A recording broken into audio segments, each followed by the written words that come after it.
తర్వాత వాళ్ళు వాక్యంలో ఎదగాలన్న ఆశ తల్లిదండ్రుల్లో ఉంటుంది గనక, వాటిపైన డిపెండ్ అయి ఉన్న లెసన్సే వాళ్ళు యూత్ సమ్మిట్‌లో వివరించడం జరిగింది. దాంట్లో మొట్టమొదటిగా ఇండక్టివ్ బైబిల్ స్టడీ, అదేవిధంగా హాలిస్టిక్ డెవలప్‌మెంట్ అని, ఆ తర్వాత snares of Satan, solutions of saviour అని ఈ లెసన్స్ వాళ్ళు నేర్పించడం జరిగింది. ఎందుకు అంటే ఒక యవనస్తుడు యవన ప్రాయంలో తప్పిపోయే అవకాశాలు ఉంటుంది కనుక ప్రతి విషయంలో కూడా దేవునిలో వాళ్ళని నిలబెట్టాలన్న ఆశతో మొట్టమొదటి లెసన్గా స్నేర్స్ ఆఫ్ సాటన్లో మనం ఆరోగ్యంగా ఉండాలంటే ఎటువంటి ఆహారం తీసుకోవాలి, ఏవి నిషేధించాలి అని నేర్పించారు. అదేవిధంగా సహవాసం, ఎవరితో సహవాసం చేయాలి, ఎవరితో సహవాసం చేస్తే దేవునిలో మనం బలంగా నిలబడగలుగుతామన్న విషయాలు దాంట్లో నేర్పించడం జరిగింది. అదేవిధంగా యవనస్తులు సాధారణంగా బైబిల్ చదవడం అంటే ఇష్టం ఉండదు.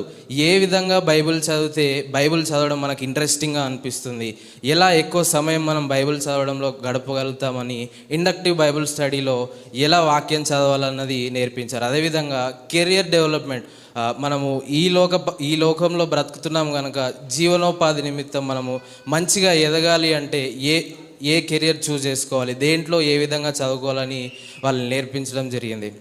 అంత మాత్రమే కాదు, నేను ఇంకొక విషయం కూడా చెప్పాలనుకుంటున్నాను.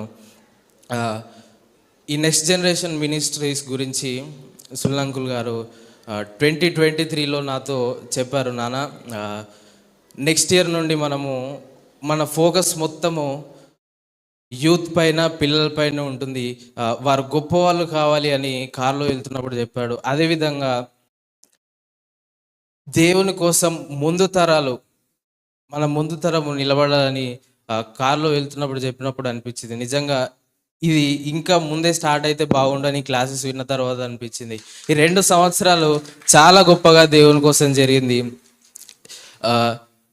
నేను ఇక్కడ స్టేజ్ పైన నిలబడి ధైర్యంగా దేవుని మాటలు చెప్పడానికి కూడా కారణం ఏంటంటే, ఇదే స్టేజ్ పైన చిన్నప్పటి నుండి కంఠత వాక్యాలు చెప్పడం కానీ, స్కిట్స్ చేయడం ద్వారానే ఇలా ధైర్యంగా దేవుని మాటలు చెప్పగలుగుతున్నాను కనుక మీరు కూడా ఖచ్చితంగా మీ పిల్లలను, అదేవిధంగా యవనస్తులను యూత్ సమ్మిట్లో, అదేవిధంగా సండే స్కూల్లో ఖచ్చితంగా పంపించాలని కోరుకుంటున్నాను.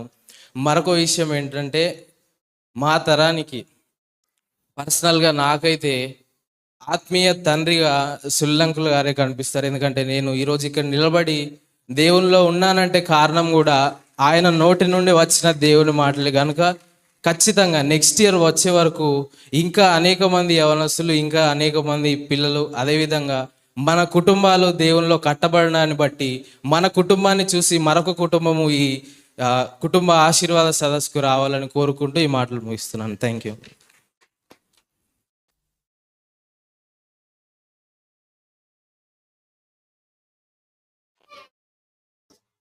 ముందుగా కూడి వచ్చిన మీ అందరికీ క్రీస్తు పేరిట ఇక్కడున్న పెద్దలందరికీ, దైవదాసులకి నా హృదయపూర్వక వందనాలు తెలియజేస్తున్నాను. మరి మేము ఈరోజు 4 రోజులు యూత్ సమ్మిట్లో నేర్చుకున్న విషయాలని నేను చెప్పబోతున్నాను. మరి నవీన్ అన్న గారు మాకు సాతాన్గాడి ఉచ్చులు, దేవుని పరిష్కారాలు అని ఒక టాపిక్ని మాకు వివరించడం జరిగింది. మరి దాంట్లో మేము 3 టాపిక్స్ మేము నేర్చుకున్నాము. ఆహారం గురించి, ధనం గురించి, అదేవిధంగా ఎలాంటి సహవాసం కలిగి ఉండాలి అనేది మేము నేర్చుకున్నాం. మరి నేను ఈరోజు ధనం గురించి నేను చెప్పబోతున్నాను. మరి ధనం వల్ల ఎంతోమంది, మరి బైబిల్లో మనం చూసినట్లయితే ఎంతోమంది వాళ్ళ రాజ్యాన్ని పోగొట్టుకున్న రాజులు మరి ఉన్నారు. మరి ధనం పట్ల మనం ఎలాంటి ఆశ కలిగి ఉండాలి, మరి ఎలా ఉండాలి అనేది నేను ఈరోజు చెప్పబోతున్నాను. మరి ధనం అనేది మనకి చెడు సహవాసానికి మనల్ని దారి తీస్తుంది. మరి ధనం ఎంతోమంది ఎంతో విధాలుగా మరి ధనాన్ని ఈజీగా తీసుకోవాలి, ఈజీగా సంపాదించాలనే ఆశలో మరి ఎంతోమంది ఇప్పుడు ఈ నేటి సమాజంలో మనం చూస్తున్నాము. మరి ఎంతో ఈజీగా మనీ సంపాదించాలి అని ఎంతోమంది బెట్టింగ్ యాప్స్ ద్వారా కావచ్చు, అదేవిధంగా డ్రగ్స్ని సేల్ చేసి కావచ్చు, ఎంతో చెడు మార్గాలలో మరి ఈజీగా మనీని సంపాదించాలి అని అనుకుంటున్నారు. మరి నేత్రాశ అంటే చూసి దాన్ని మనకు కావాలి అని అనుకోవడం. మరి శరీరాశ, చూసిన దాన్ని మనం ఆశించటం, మరి నాకు కావాలి, నేను వాళ్ళలాగా సంపాదించాలి, వాళ్ళలాగా ఉండాలి అని మనం అనుకోవడం. మరి అదేవిధంగా జీవపుడంబము, ఉన్నదానికంటే ఎక్కువ మనం ఆశించడం. మరి అన్నగారు చెప్పినట్టు డబ్బు మనకు ధనాపేక్షను చూపెడుతుంది. మరి ధనాపేక్ష ఉన్న వాళ్ళు దేవునికి శత్రువులని దేవుని మాటలు సెలవిస్తున్నాయి.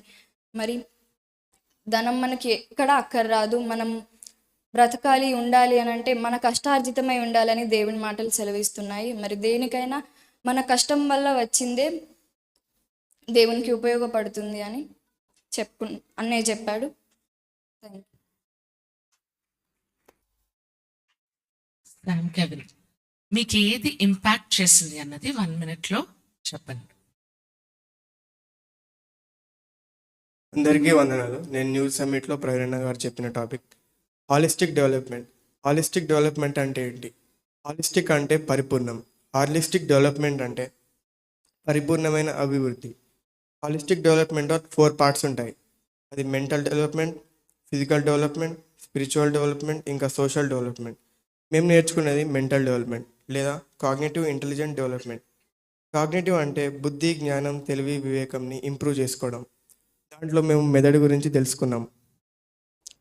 మన బ్రెయిన్ 2.5 పెటాబైట్ స్టోరేజ్ కలది. ఇంకా 3 మిలియన్ గంటల వీడియోని కూడా మన బ్రెయిన్ స్టోరేజ్ చేసుకోగలదు. ఇంకా మన బ్రెయిన్లో 86 బిలియన్ న్యూరాన్స్ అనేవి ఉంటాయి. మన బ్రెయిన్ 2 పార్ట్స్గా ఉంటుంది, లెఫ్ట్ బ్రెయిన్ ఇంకా right brain. Left brain logic, thinking, maths, physics కోసం ఉపయోగపడుతుంది. ఇంకా రైట్ బ్రెయిన్ క్రియేటివిటీ, సైన్స్, టెక్నాలజీకి ఉపయోగపడుతుంది. ఇందులో మేము ఆలోచనలు ఎలా పుట్టుకొస్తాయి కూడా ప్రవీణ్ చెప్పాడు. First sensory input. సెన్స్ అనేది మన బ్రెయిన్లోకి వస్తుంది. దాని తర్వాత మనం దాన్ని గ్రహిస్తాము, దానికి తగ్గట్టు యాక్షన్ తీసుకుంటాము, దాన్ని గుర్తుపెట్టుకుంటాము. వీటన్నిటితో కలిపి మనకు రిజల్ట్ అనేది బయటకు వస్తుంది. దీనికి సంబంధించిన వచనం 2 కొరింథీయులకు రాసిన పత్రిక 10వ అధ్యాయం 5వ వచనం. ఇంకా ప్రవీణ్ అన్న బ్రెయిన్లో ఎన్ని పార్ట్స్ ఉంటాయని కూడా చెప్పాడు. బ్రెయిన్లో మేజర్గా 4 పార్ట్స్ ఉంటాయి. అవి ప్రీఫ్రంటల్ కార్టెక్స్, అమిగ్దల, హిపోకాంపస్, ఇంకా సెన్సరీ కార్టెక్స్. ప్రీఫ్రంటల్ కార్టెక్స్ అనేది మనం ప్లాన్స్, నిర్ణయాలు చేసుకోవడానికి ఉపయోగపడుతుంది. ఇంకా అమిగ్దల ఏమో feelings, hippocampus memories, sensory cortex sense గురించి చెప్తుంది. మేము జ్ఞానం, బుద్ధి, తెలివి, వివేకం మధ్య వ్యత్యాసాలు తెలుసుకున్నాం. జ్ఞానం అంటే తెలియని దాన్ని తెలుసుకోవడమే జ్ఞానం. బుద్ధి అంటే ఆ జ్ఞానాన్ని అర్థం చేసుకోవడం. తెలివి అంటే బుద్ధి, జ్ఞానం కలిపి తెలివిగా పనిచేయడం. వివేకం అంటే మంచి చెడుల మధ్య తేడాన్ని గమనించడం. దీనికి ఎగ్జాంపుల్ ఏంటంటే, మనం వాక్యాన్ని వింటాం, అదే జ్ఞానం. వాక్యాన్ని అర్థం చేసుకుంటాం, అదే బుద్ధి. వాక్యాన్ని తెలుసుకొని పశ్చాత్తాపడతాం, అదే తెలివి. మనసు మారాలో లేదో అదే వివేకం. లాస్ట్ డే మేము కెరియర్ డెవలప్మెంట్ గురించి నేర్చుకున్నాం. కెరియర్ అనేది 2 టైప్స్ ఉంటుంది. అది దేవుని పని, ఇంకా జీవనోపాధి.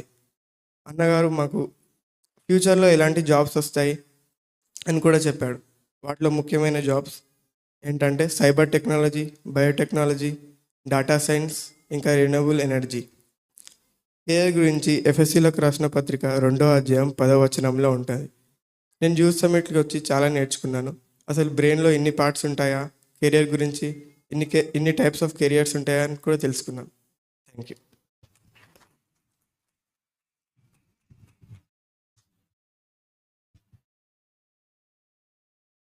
యూత్ సమ్మిట్లో ఉన్న వాళ్ళకి విజ్ఞప్తి ఏంటంటే, ప్రశ్నను చక్కగా మీరు అర్థం చేసుకోవాలి. రాత్రి ఏం మెనూ పెట్టారంటే లిస్ట్ కావాలి. మీకు ఏమి నచ్చిందంటే ఒకటే, రాత్రి ఏం మెనూ పెట్టారు లిస్ట్ వద్దు నాకు. మీకు ఏమి నచ్చింది? నాకు వంకాయ నచ్చింది, అయిపోయింది. ఎందుకంటే మనకు తెలియకుండానే మనం ఏం చేస్తామంటే అప్పగించడానికి ప్రయత్నం చేస్తాం. నేను కోరుకునేది ఏంటంటే, మిమ్మల్ని ఇన్స్పిరేషన్ చేసిన చిన్న విషయం, అది వెరీ వెరీ ఇంపార్టెంట్. హోటల్లో ఏ మెనూ ఉంటుంది, బోల్డ్ అని ఉంటాయి, కానీ నువ్వు చెప్పేది ఏంటి? నీకు కావాల్సింది ఒకటే చెప్తావు అంతే. కాబట్టి ఈ పాఠాలు వింటున్నప్పుడు మీకు ఏమనిపించింది? ఆ చిన్న పాయింట్స్ అంట. ఏం పాఠం చెప్పారో నాకు పాఠం అంతా వద్దు, ఎందుకంటే మీ నోట్స్ చూస్తే ఆ పాఠం నాకు అర్థమైపోద్ది, కానీ మీ మనసులో ఉన్నది మీ నోట్స్లో ఉండదు. నిన్న ఒక తమ్ముడు వచ్చాడు, అన్నయ్య నిన్న దేవుడు నాతో మాట్లాడాడు, వచ్చే సంవత్సరానికి బైబిల్ చదివి వస్తానన్నా అన్నాడు. సీరియస్గా వెళ్ళిపోయాడు. చాలు నాకు అది, నాకు ప్రసంగం అంత వద్దు. నాకు బైబిల్ చదవాలనిపించింది, వచ్చేసరికి మరలా బైబిల్ చదివి మీకు కనబడతానని అన్నాడు. తరగతుల్లో కూర్చున్నప్పుడు వారు చెప్పిన లెసన్స్ని బట్టి నీ ఇన్నర్ ఫీలింగ్ ఏంటి, నీ ఇన్నర్ నువ్వేమనుకున్నావు, నీ నిర్ణయం ఏంటి, దేవుడు నిన్నెలా ఆ ఆనందంలోనికి తీసుకుని వెళ్ళాడు, ఈ పాయింట్స్ మాట్లాడండి. ఆ విషయం అంతా వద్దు దయచేసి. ఒకవేళ అంతా మాట్లాడాలనుకుంటే మీరు ఇంటికి వెళ్ళండి, రికార్డ్ చేసి నాకు పెట్టండి. అన్నీ నెక్స్ట్ జనరేషన్ మినిస్ట్లో నేను పెట్టేస్తాను.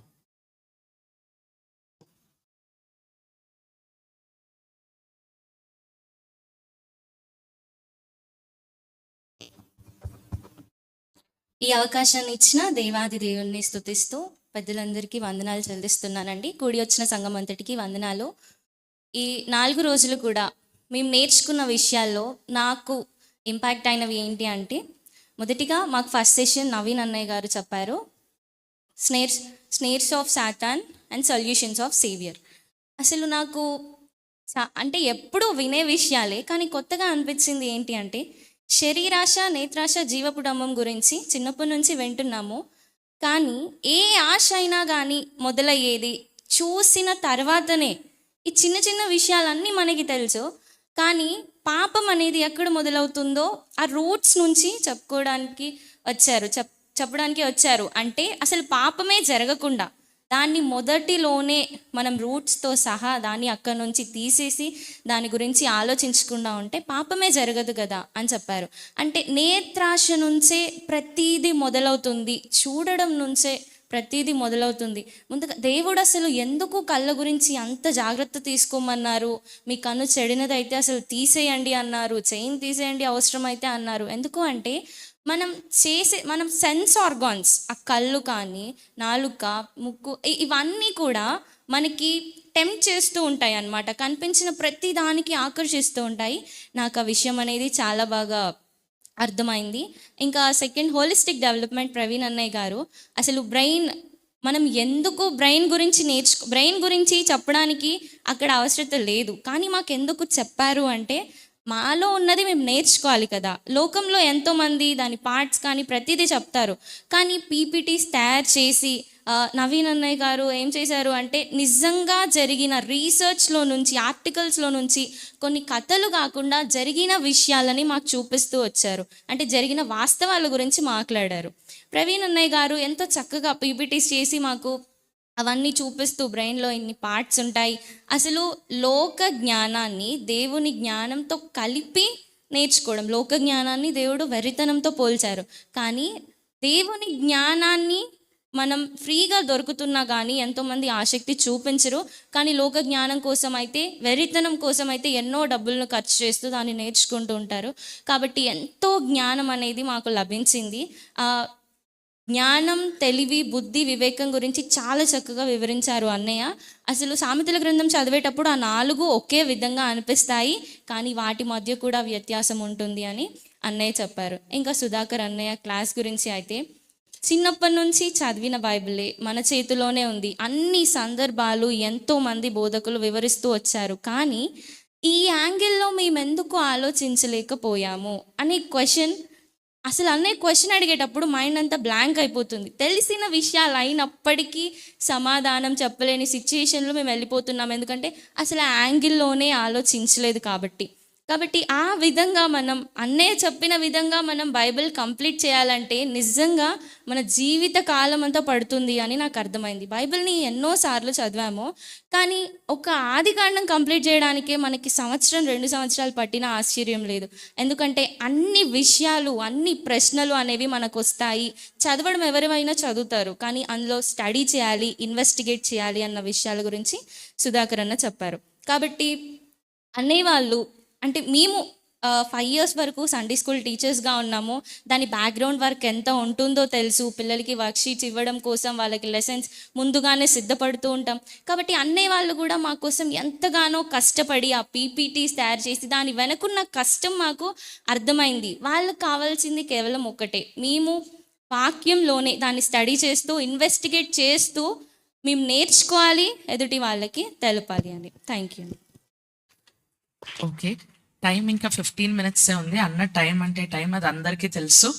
మా సండే స్కూల్ ప్రోగ్రామ్ ఉంది కాబట్టి నేను త్వరితగతిన ఇది క్విక్గా రిజాల్వ్ చేయండి. ఒక వీడియో ఇంతకుముందు మీకు అర్థం అవడానికి మేము సెమినార్స్ ఎలాగైతే కండక్ట్ చేస్తామో కొన్ని ప్రాంతాల్లో వీడియోస్ ప్లే చేస్తాము. ఒక్కసారి చూడండి, యూత్ సమ్మిట్ అనేది ఎలా జరిగింది, ఎలాగా మేము నిర్వహిస్తున్నాం. ఇది ఎందుకు చూపిస్తున్నామంటే మీకు ఆసక్తి ఉంటే మీకు దేవుని మాటలను తెలియజేయడానికి నెక్స్ట్ జనరేషన్ మినిస్ట్రీస్ ఎప్పుడు సిద్ధంగానే ఉంటుంది కనుక ఒక్కసారి చూడండి.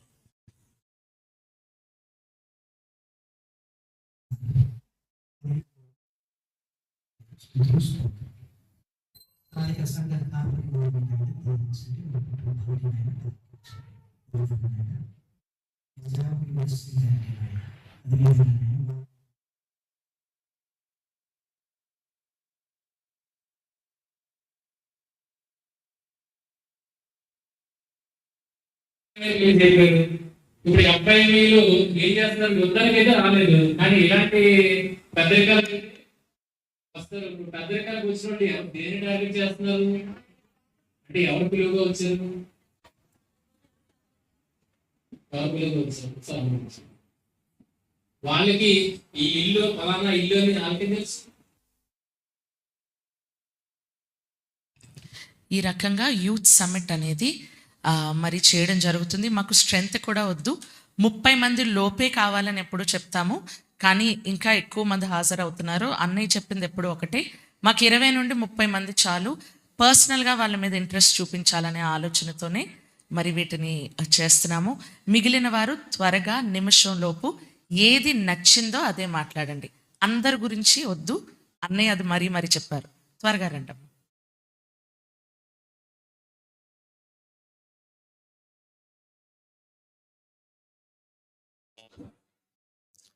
ముందుగా తండ్రి అయిన దేవుడి కొందనాలు.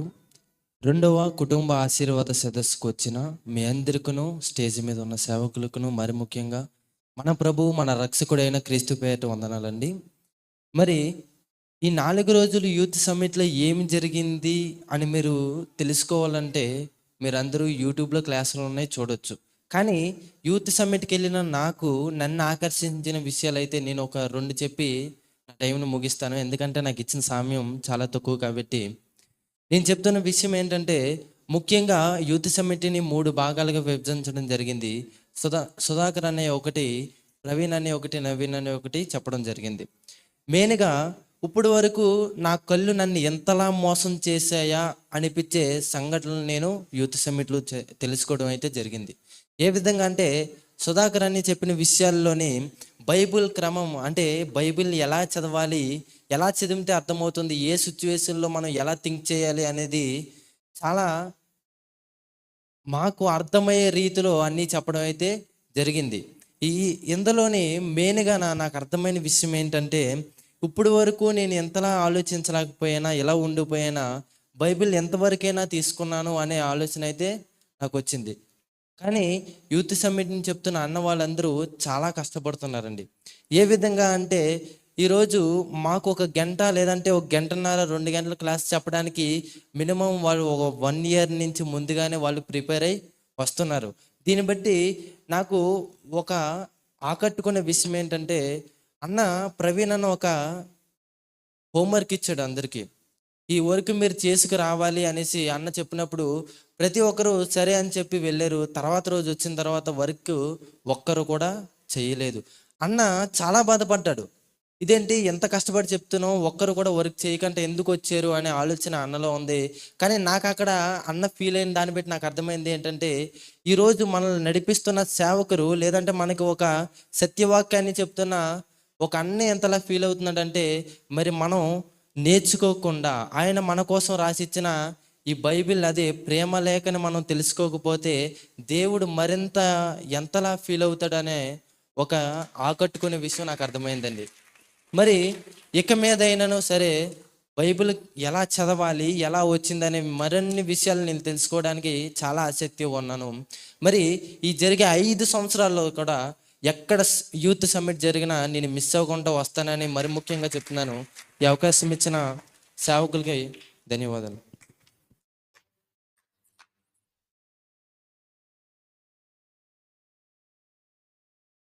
కుడి వచ్చిన మీ అందరికీ క్రీస్తు నామమున వందనము. దైవదాసులకు కూడా నా హృదయపూర్వక వందనాలు తెలియజేస్తున్నాను. నవీనన్న చెప్పింది సాతాను ఉచ్చులు రక్షకుని పరిష్కారాల్లో చెడు సహవాసం మంచి సహవాసం నాకు చాలా నచ్చింది. ఎందుకంటే చెడు సహవాసం మనకు తెలుసు, ఎవరితో ఎలా మాట్లాడుతున్నామో ఎలా ఉంటున్నామో మనకు తెలుసు. అయినప్పటికీ మనం ఏం కాదులే అని వెళ్తుంటాం. క్రైస్తవులో కూడా చాలామంది సాతానుకు లోబడిన వాళ్ళు ఉన్నారు. అసలు వానికి ఛాన్స్ అస్సలే ఇవ్వకూడదు. మనం దేవుని కోసమే మనం బ్రతకాలి. క్రైస్తవులకు తెలిసినంత లోకంలో ఉన్న వాళ్ళకి తెలియదు. అప్పుడప్పుడు ఆలోచిస్తే మనం బైబిల్ చదువుతున్నాం కాబట్టి మనకు అన్నీ తెలుసు.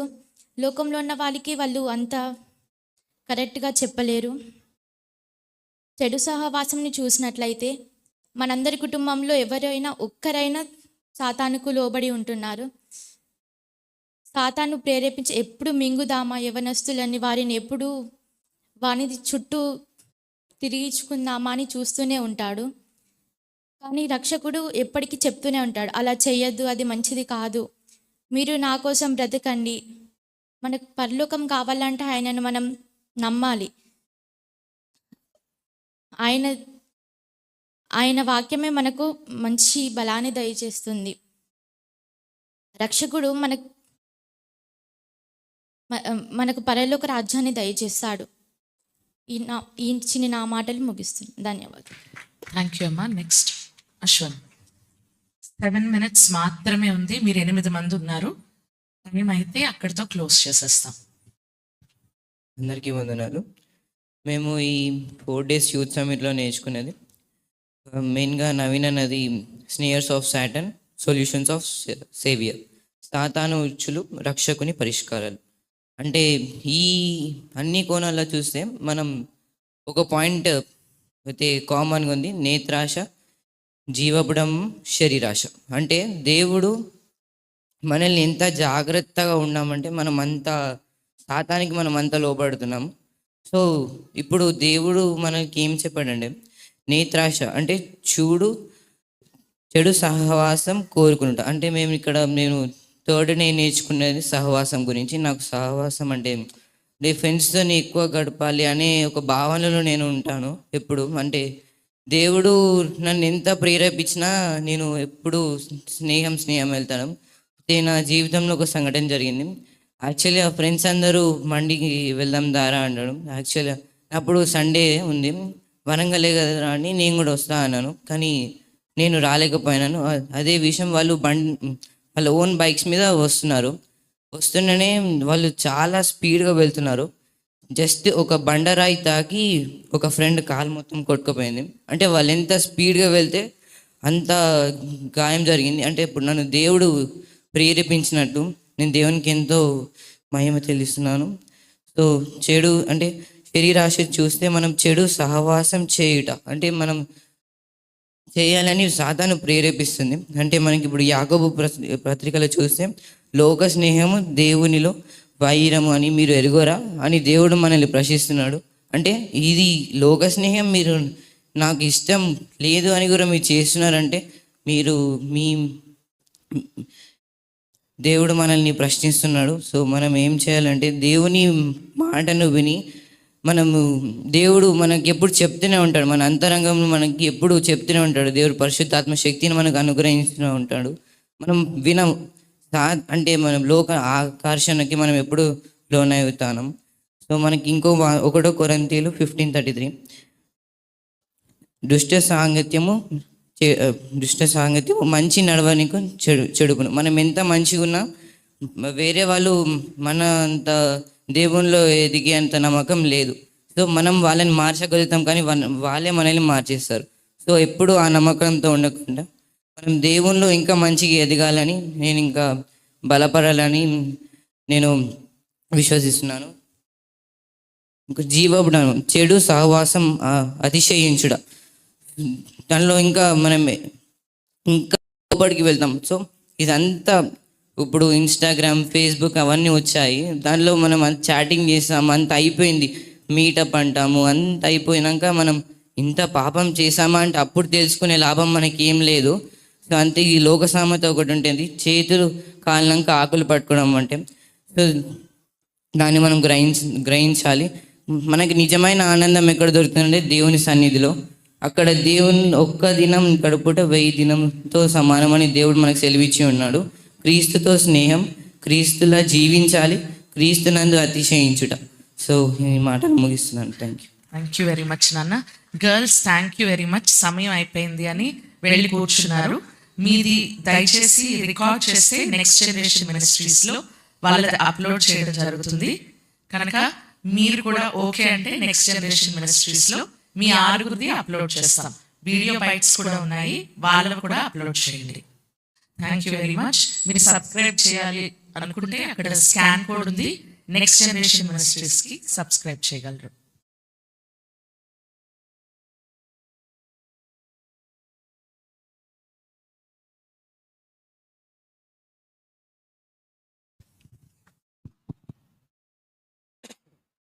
దేవునామానికి స్తోత్రం కలుగును గాక. మీరు ఇంటికి వెళ్ళిన తర్వాత 2 రోజులు రెస్ట్ తీసుకున్న తర్వాత మీ పిల్లల్ని కూర్చోపెట్టండి. వాళ్ళ హృదయం ఎలా ఉందంటే పగలడానికి సిద్ధంగా ఉన్న ద్రాక్ష రసపు తిత్తి వలె ఉన్నాయి. అవకాశం ఇస్తే ఈ రోజంతా మాట్లాడేటట్టున్నారు. మనకు అర్థమవుతుంది అది.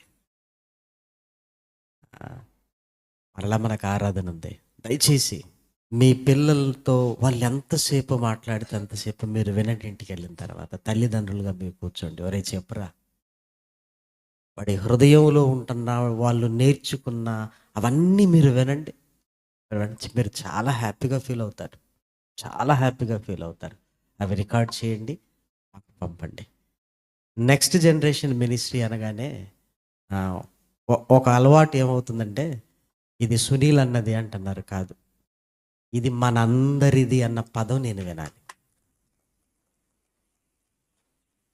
అందుకే నన్ను ఎవరైనా అన్న మీ నెక్స్ట్ జనరేషన్ మినిస్ట్రీ మీది అంటే చాలా కోపం వస్తుంది నాకు. నువ్వెవరు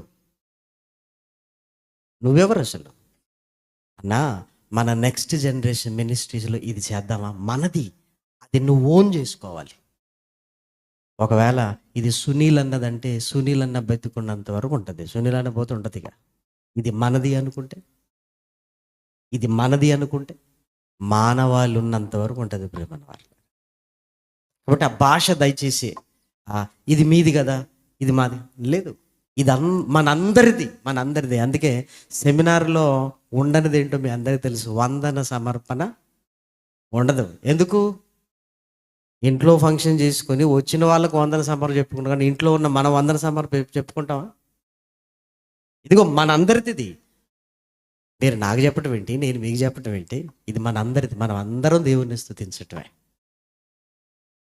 కాబట్టి సాయంకాలం ప్రసంగానికి సిద్ధమవటానికి మధ్యాహ్నం భోంచేసి నేను వెళ్తున్నాను. నేను వెళ్ళే ముందు దేవుడు నా కళ్ళ ముందు పిల్లల భోజనాలకి 12:30కి అక్కడ కూర్చుంటున్నారు పిల్లలు.